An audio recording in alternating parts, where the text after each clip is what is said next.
Hello. Okay, this podcast episode is going to be about Cowboy Carter and the importance of Cowboy Carter as an album.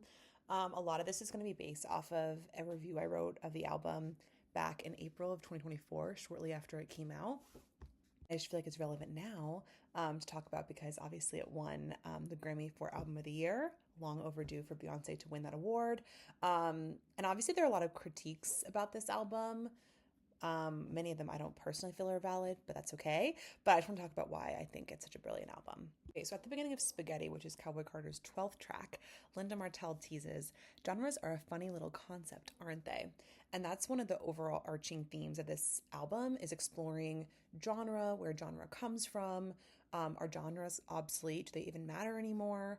Who gets to decide what falls within what genre, etc. Linda Martell is important within a historical context because she is the first Black female country artist to perform at the Grinnell Opry, and her inclusion on two songs is just kind of a nod to Beyoncé's deep research for this project. Also kind of relates to actually an Instagram post, Beyoncé, a caption that she had before the album even came out, where she said explicitly, like, this is a Beyoncé album, it's not a country album, which I love that she said that before we even listened. Cowboy Carter is 27 tracks, combining numerous influences, but namely a mix of the very American genres of country, rock, hip-hop, blues, and folk.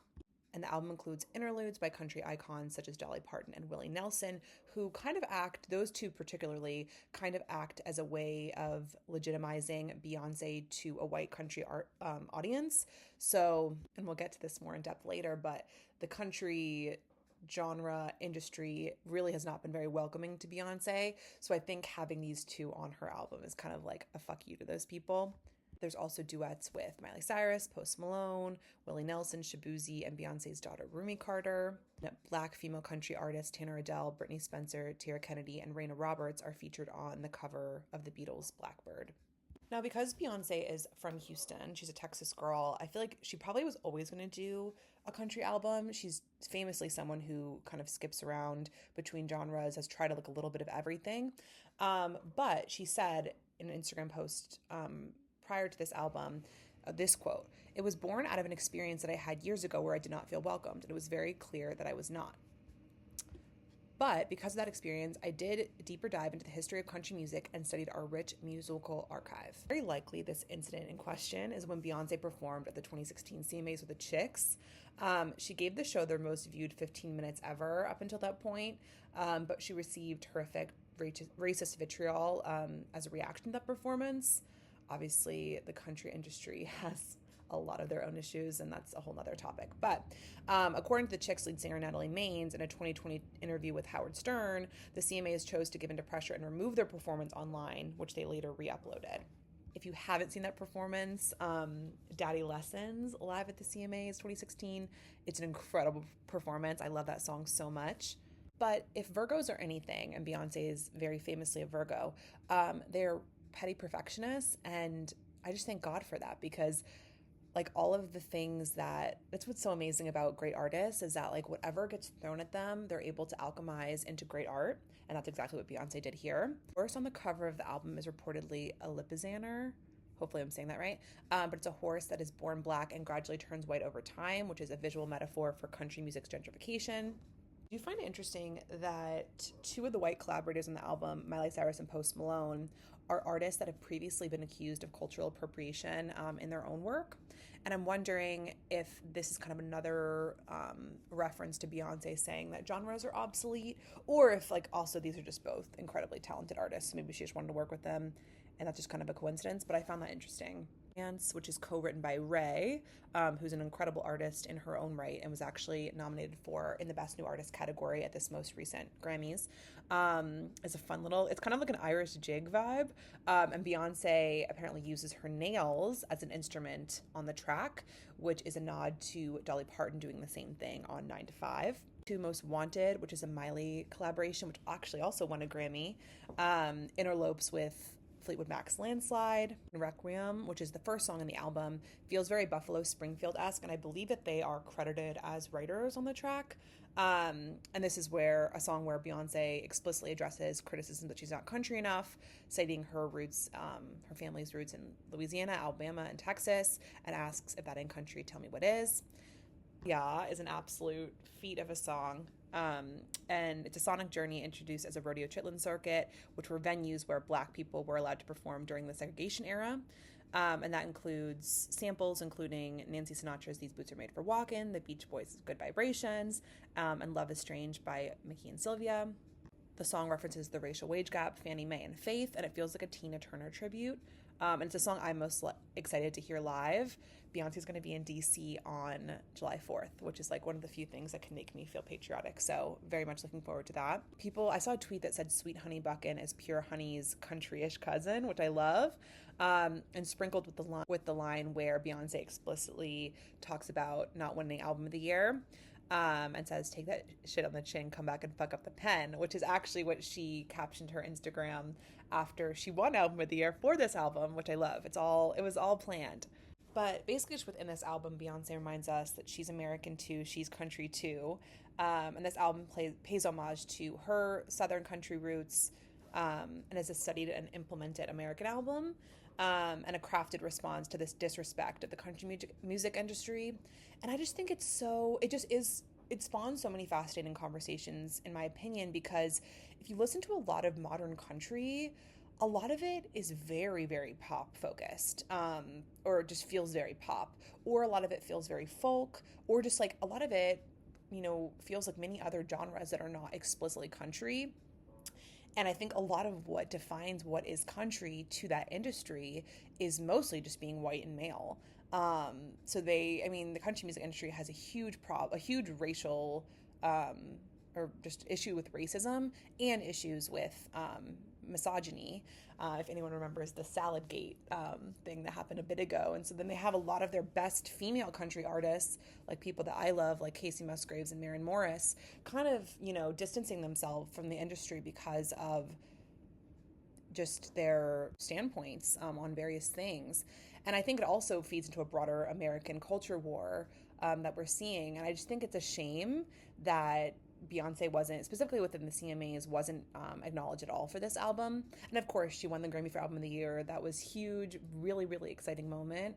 And she also won multiple other Grammys for this album as well. But I just think it kind of speaks to, she always comes out on top. That's like the fun part about it. But it does speak to these bigger issues. And I really don't know if country music will ever change. I don't know if there really is a motivation for them to change, because I think there clearly is an audience for the music they put out. And I'm not saying all the music that they award is bad at all. At all. They have a lot of great artists there. But I just think their inability to change honestly feels like a metaphor for America to me. Like not properly acknowledging history, not having any impulse to make amends for past wrongdoings. It just feels that feels like a true one-to-one to me. Also just love listening to this album front to back. And I think part of what makes it so fun is because there are so many genres within it that, like, depending on my mood, there's always, I feel like, a song that fits into it. So love, in addition to her just asking, like, what is country? And like explicitly being like, if I'm not country, what is? I think it really challenges also our like visual idea of when something is quote unquote country. I think a lot of us think in our like broader cultural like collective psyche, when we think about that, we think about white guys like on a ranch, like white farmers, white ranchers. It just feels, again, it feels like country music. It feels like very white, very male. And so I think her, even just like visually, like the cover itself, her looking country, like wearing a cowgirl hat on a horse, holding an American flag, like donned in this amazing outfit, wearing these boots, like a lot of her and her photo shoot for W Mag, same thing. I think also there's just a beauty to that outside of the music, challenging again like our visual representation of these things and what comes to mind when we think about country music or just like quote unquote country things generally. I also deeply loved the Beyonce Bowl, where she performed in Houston on Christmas Day at the halftime show. And I just thought, she just keeps, like Maren Morris said in a recent interview, like she has no peers. And I just think that gets more and more apparent, like the longer we go, like she just continually raises the bar, for real. And that performance was incredible. Her voice sounded amazing. I loved how she brought a lot of the collaborators from the album to the show. the dancing, the band definitely become part of the rotation of like pregame music videos that my friends and I watch. But I would love to hear what you think both of this album, of its broader cultural influence, and then also specifically with the topic of genre. Like, are genres relevant anymore? Do we need them? I just think there's so many recent artists who challenge genre. I think also I mentioned her earlier, but Casey Musgraves as well is someone who kind of goes between country and pop. Obviously, Taylor, when she pivoted on Red from country to pop, that was like a huge moment in culture. People had a lot of big feelings about it. And now you look back and you're like, wow, who really cares? Like, I just think we need to stop. But this is so ridiculous, it almost feels like to say, but just our human instinct to categorize and put people in boxes, I think limits us so much and it's so boring. And so I'm just hoping that we are kind of reaching a new frontier where artists feel free to explore things that appeal to them in a genuine and earnest way, and they don't feel like they need to stay within a box in order to win different awards, et cetera, et cetera. I also wonder, like, obviously, the Grammys this year I thought were so fun. I thought it was a really great show. I'm really glad that Beyonce, again, finally won Album of the Year. I personally think she should have won, obviously, for either Lemonade or Self Titled, but I'm glad that she won it for this. But I'm also just like, there's been an increase in artists not submitting. Like, The Weeknd actually made his amends with the Grammys, apparently, at this recent show. He was upset because he didn't get any nominations for After Hours and felt like the show was kind of rigged. Which of course there's a lot of truth to that. And I think a lot of times also the Academy doesn't really represent the culture, or it's not representative like racially or, again, based on sex. And so I think they're really trying to make an effort to diversify and being really intentional about that.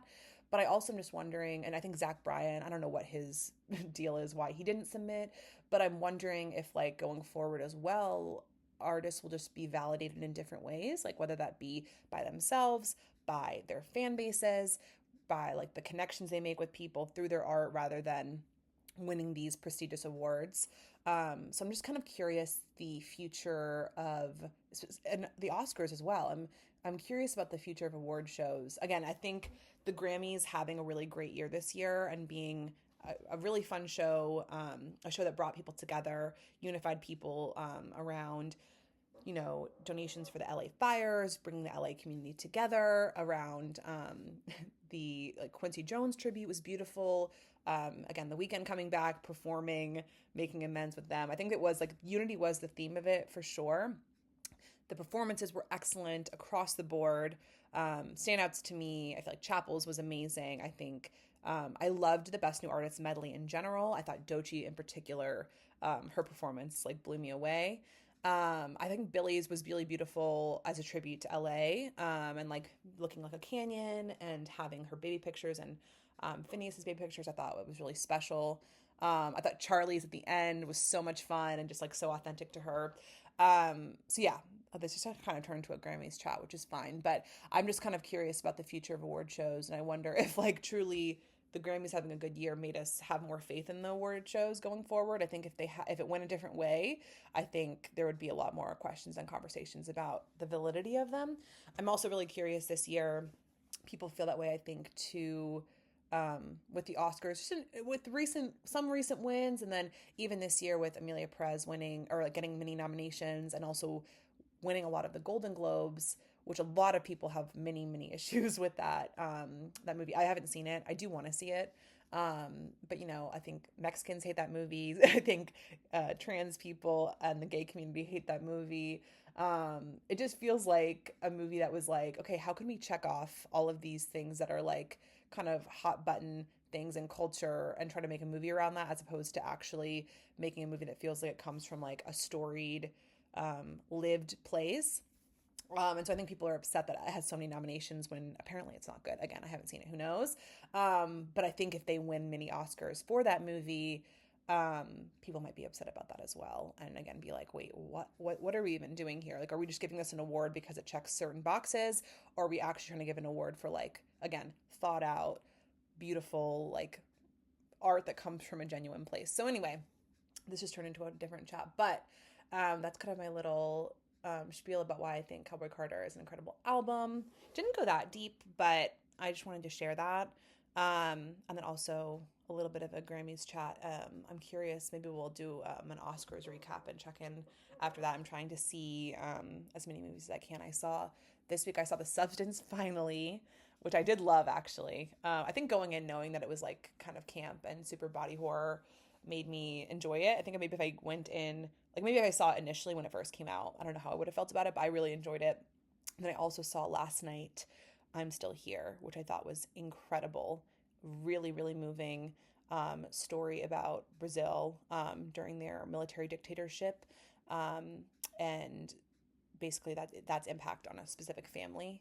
I won't go too much in depth with it, but it's based off a true story. But I'm trying to like catch up on all these ones I haven't seen before the Oscars. But anyway, go stream Cowboy Carter. Go buy tickets to Cowboy Carter's tour when it comes out. Bye.